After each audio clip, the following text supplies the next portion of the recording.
અને આથી તેને કાશી ભરવા માટે મોકલ્યા. ગાંધીજીએ 1921માં અસહકાર આંદોલન શરૂ કર્યું ત્યારે 15 વર્ષના ચંદ્રશેખર પણ જોડાયા. આ આંદોલનમાં તેમની ધરપકડ થઈ. અદાલતમાં ન્યાયાધીશ સમક્ષ ઉપસ્થિત કરવામાં આવ્યા ત્યારે તેમણે પોતાનું નામ આઝાદ, તેના પિતાનું નામ સ્વતંત્રતા અને જેલને ઘર તરીકે ઓળખાવ્યા.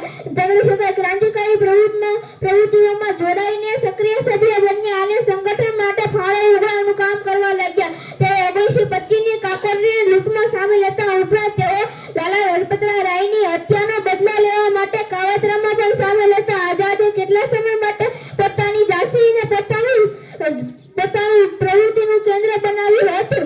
જો પોતે નિશાનેબાજીમાં માહેર હતા, આથી તેના સાથીઓને નિશાનેબાજીની તાલીમ આપી તૈયાર કરતા. કહેવાય છે કે અંગ્રેજો દ્વારા પકડાઈ સ્થિતિમાં પોતાની હત્યા માટે તેઓ એક ગોળી અલગ રાખતા હતા. સન 1931ના ફેબ્રુઆરીની 27મી તારીખે ઉત્તર પ્રદેશના અલ્હાબાદ ખાતે આલ્ફેડ-બાગમાં અંગ્રેજો સામે લડાઈ દરમિયાન તેમનું અવસાન થયું હતું. જોકે પોલીસથી ઘેરાયેલા આઝાદે પોતાનો દારૂગોળો ખતમ થતા બચવાનો બીજો કોઈ ન વિકલ્પ પોતે